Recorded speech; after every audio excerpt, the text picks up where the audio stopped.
No. Empezamos con la enfermedad de Crohn. La enfermedad de Crohn es una enfermedad intestinal inflamatoria, ¿sí? La causa es autoinmune y la edad de mayor incidencia está entre los 15 y 35 años, lo que no significa que no pueda pasar en otra edad. Cuando hablamos de mayor incidencia, que hablamos del porcentaje mayor. Los síntomas son el dolor abdominal, porque al tener un proceso inflamatorio a nivel del colon, el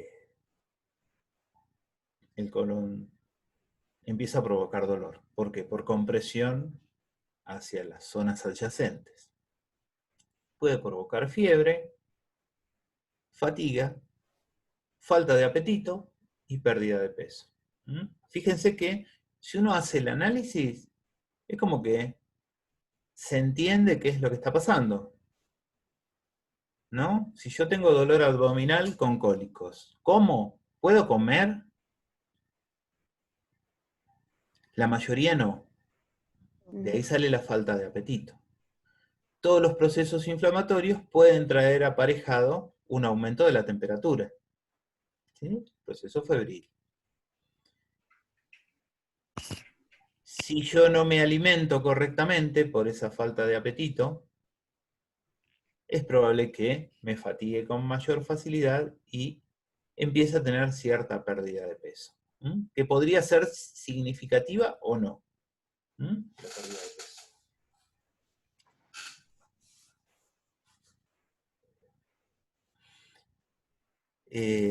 Al tener el colon inflamado, la persona tiene la sensación de que está lleno, de materia fecal.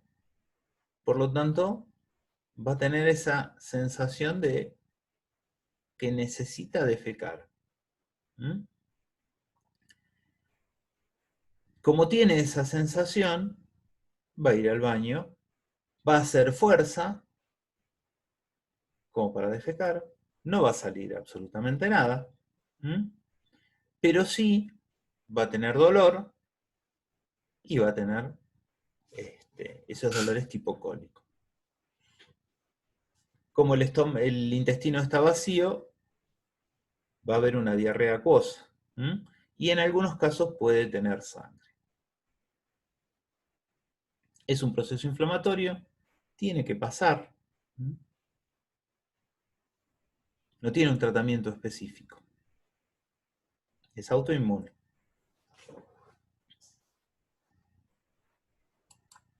Otra enfermedad bastante común, y no creo que porque no existiera, sino porque hoy tenemos la posibilidad de diagnóstico que hace 10 años no había. Es la enfermedad celíaca. Todos hoy sabemos que existe un gran porcentaje de celíacos, hasta hay una ley que exige que haya alimentos adecuados para estas personas.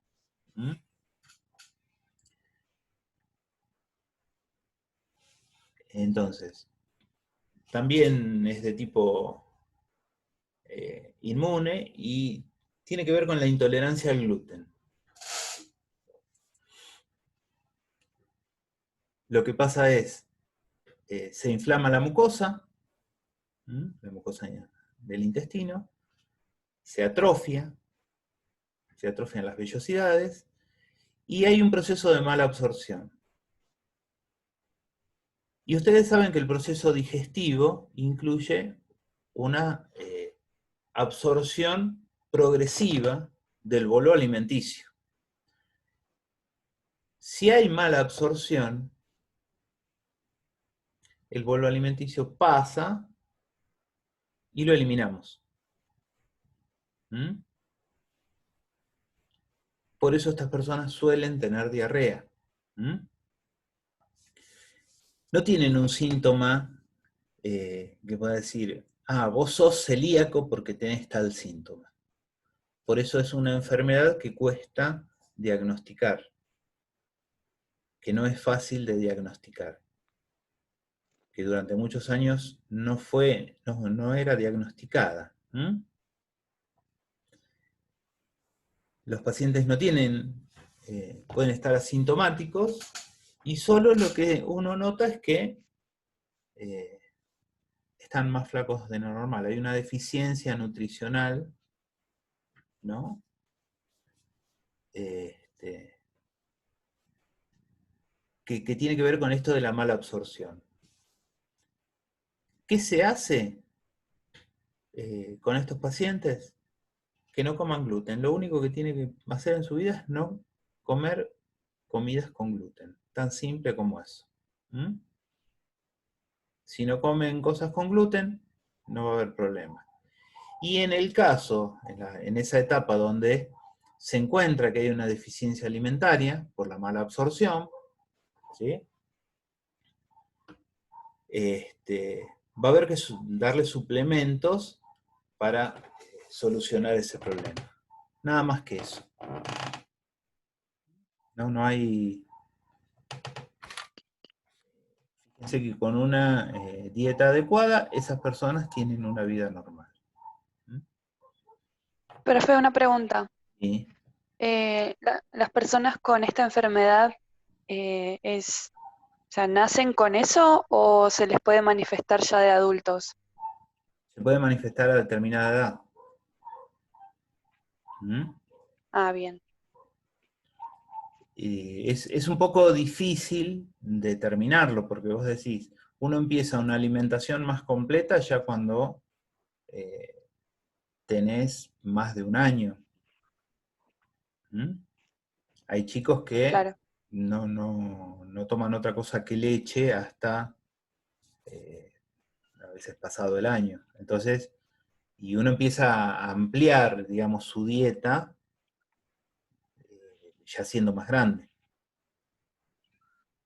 En general se las descubren personas grandes, ¿no? Adolescentes o jóvenes. Igual, cuando hay algún familiar que es celíaco, te piden para que hacer los análisis, te dicen que es recomendable hacer los análisis. Hoy no es una cosa rara, ante cual, digamos, tenemos, es una de las cosas que se trata de descartar, por ejemplo, cuando hay diarreas. Claro. Estar ante un celíaco. Entonces, ha sido incorporado como se incorporó como normal o como común hacer un análisis de HIV, ¿no? Hay cosas que son avances que nos van dando, digamos, un mejor abordaje. Porque vos decís antes, no, los estudios para ver si es celíaco, desde que no se quieren hacer, a la gente que era, no, ¿cómo va a ser celíaco? No se lo hacemos, no lo busquemos, no está. ¿No? Como una cosa, que era una cosa rara. No, hoy se sabe que es una enfermedad más, muy común, entonces se trata de descartar entre las primeras cosas, porque no sé, te puedo decir algo gracioso, un celíaco no puede tomar cerveza. Claro. ¿Mm? Em, Oh, entonces, ¿qué pasa, Machado? Hay cerveza para celíacos. Hay cerveza para Sí, celíacos. Los japoneses la están así. corona está en el libro de los celíacos. Igual vos cuando sos celíaco te dan un librito con todo lo que vos podés. Por ejemplo, Coca-Cola, toda la marca Coca-Cola pueden los celíacos. Así que bueno. profe, entonces, estas personas simplemente tienen esa... sea, Si se pueden no tener alimentan, nunca si ellos se síntomas. alimentan adecuadamente, no tienen ningún problema. Claro, pero mi duda es, eh, ¿siempre están, o sea, nacen así o no nacen así? Porque si no tienen vellosidades o tienen un problema en las vellosidades, Sí. no es que de repente soy celíaca, no es que es algo que me No, pasa uno de lo repente, es algo que descubre ya de repente. Profe, venía con eso, yo tengo una ¿no? conocida que tuvo una infección en los intestinos, creo, y que después de eso fue diagnosticada con celiaquía, pero Ujú. nunca antes lo había tenido y recién como a los 22 años le pasó esto que tuvo este problema en los intestinos y a partir de ahí le diagnosticaron la celiaquía. Claro, o sea, ten en cuenta una cosa, hace muy pocos años que se la busca, se la toma como Bien, una enfermedad que es común. Entonces, en otro momento no se trataba de descartar de que fuese celíaco.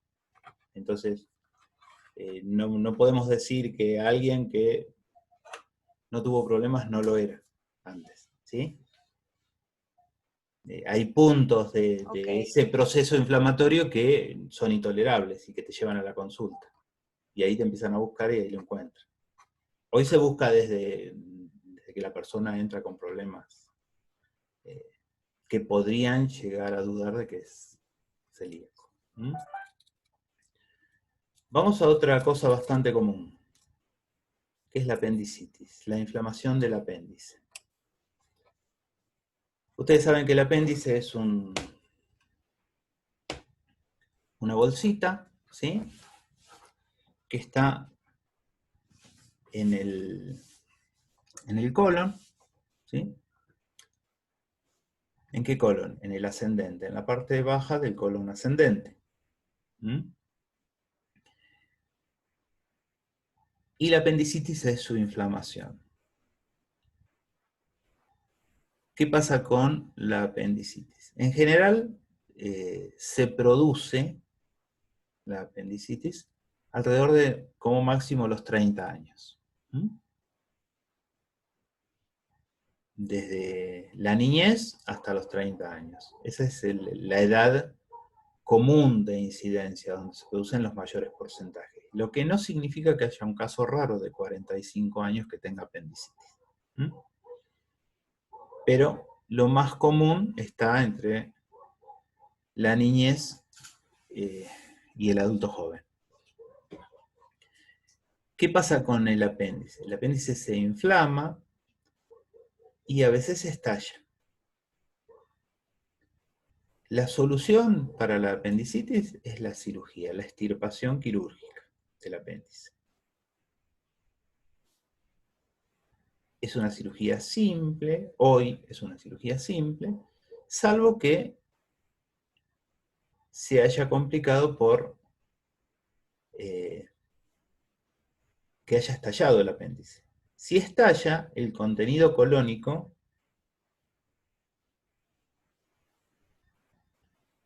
va a salir del colon.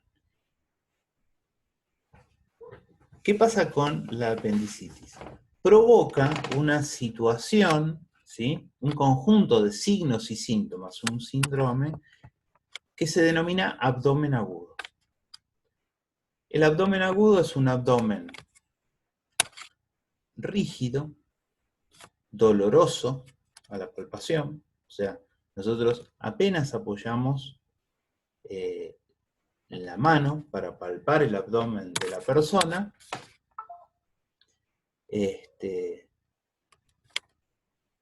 la persona va a sentir mucho dolor, como si le estuviésemos clavando los dedos. ¿Mm? Eso se produce cuando se vuelca contenido del intestino hacia el peritoneo, dentro del peritoneo. La infección afecta todo el peritoneo, el proceso inflamatorio afecta todo el peritoneo. ¿Mm? En el caso de que solo sea apendicitis, el dolor va a estar localizado en el lugar donde está el apéndice, que es la fosa ilíaca derecha. ¿Mm? Acuérdense, la fosa ilíaca derecha. Esa es la ubicación anatómica del apéndice. Y el dolor a la palpación se produce cuando nosotros liberamos, ¿no? No cuando apretamos, sino cuando liberamos. Ese es el dolor típico de apendicitis. Puede o no estar acompañado por aumento de la temperatura central. ¿Mm? Si uno toma la temperatura rectal y la compara con la axilar, o sea, la temperatura diferencial, va a estar aumentada. ¿Mm? lo que nos indicaría un proceso infeccioso dentro del intestino. Entonces, ¿cómo se resuelve? Resolución quirúrgica, nada más. Lo operan, al otro día se va a la casa, feliz, sin complicaciones. En el caso de que esté estallado, que sea una peritonitis, no va a ser tan simple la solución. La complicación de una apendicitis es la peritonitis. Por eso, cuando alguien viene con este tipo de dolor, que podría estar acompañado de náuseas, de vómitos, de alteración del ritmo de eliminación. Cuando hablamos de alteración, hablamos en más o en menos, porque podría tener diarrea o podría no tener deposiciones. Entonces, alteración del ritmo evacuatorio, sin causa aparente, solo este dolor. Entonces, grupo etario y la clínica nos da para una apendicitis. ¿Sí? Si tiene apendicitis, cirugía, le solucionaron el problema.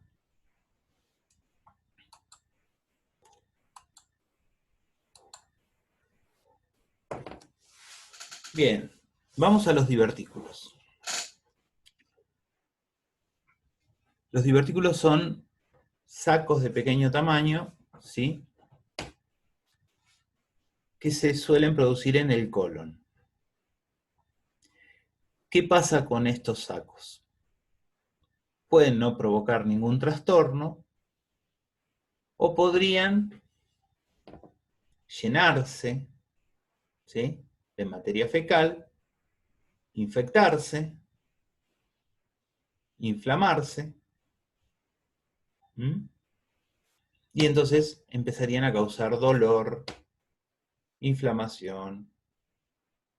La diverticulitis, que es el proceso inflamatorio desde el divertículo, es un proceso doloroso.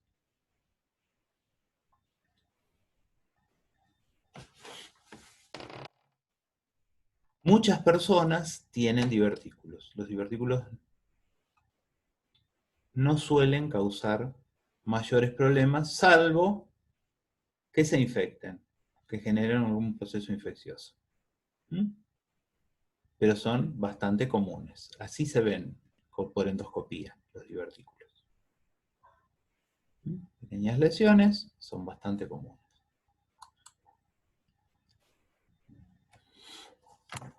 Otro tipo de lesión son los pólipos. Los pólipos, a diferencia del divertículo, ¿sí?, son pequeños tumores que se producen en el revestimiento interno del intestino. Estos no están hacia afuera, están hacia adentro del intestino. La mayoría de los pólipos son benignos, pero podrían ser el comienzo de un CA de colon también. Por eso, y teniendo en cuenta los factores de riesgo, se sugiere la colonoscopía después de los 50 años. Es la edad de los premios, los 50 años. Les falta mucho a ustedes, no se preocupen. Pero fíjense, ¿cuántas cosas pasan a los 50? Y entonces va a aparecer esto, que al igual que el cáncer de estómago, es el crecimiento descontrolado de células. También, en el 95% de los casos, es la misma célula del colon o del recto, o sea, son adenocarcinomas. Y el resto son tumores carcinoides, tumores estromales gastrointestinales, linfomas, sarcomas. El tratamiento del cáncer, y estamos como todos los tratamientos de cáncer. ¿Mm? Puede ser mixto, puede ser quirúrgico, depende del momento en que se descubra. Siempre que hablemos de cáncer, tenemos que pensar. Hoy lo que se pretende es el diagnóstico precoz. El diagnóstico precoz permite tratamientos menos agresivos y con mejores pronósticos. Un tratamiento tardío a veces no nos da posibilidades.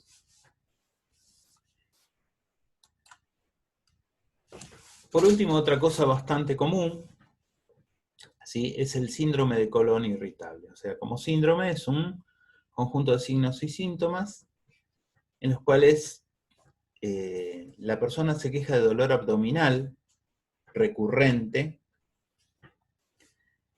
y alteraciones en su evacuación. Esas alteraciones pueden ser diarrea, puede ser estreñimiento, pueden ser alternantes. ¿Mm? Los síntomas es la inflamación,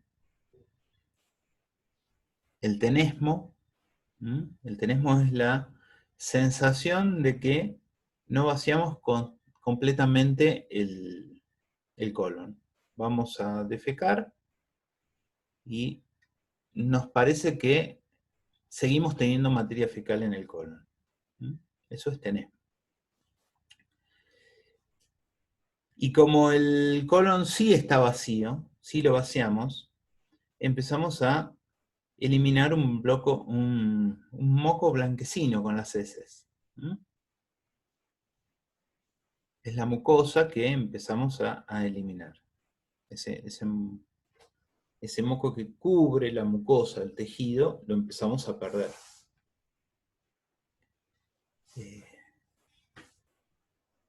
El síndrome de colon irritable solo se trata, no es algo que se cure, tampoco, y sí se trata con dieta, se trata hasta con apoyo psicológico.